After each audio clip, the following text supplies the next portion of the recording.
Saturday, at my direction, the United States successfully concluded an airstrike in Kabul, Afghanistan that killed the emir of al-Qaeda, Ayman al-Zawahiri.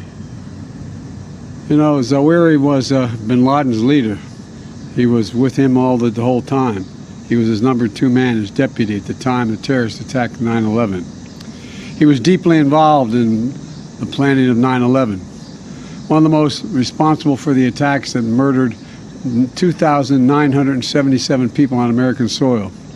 For decades, he was the mastermind behind attacks against Americans, including the bombing of the USS Cole in 2000, which killed 17 American sailors and wounded dozens more. He played a key role in the bombing of U.S. embassies in Kenya and Tanzania, killing 224 and wounding over 4,500 others. He carved a trail of murder and violence against American citizens, American service members, American diplomats, and American interests.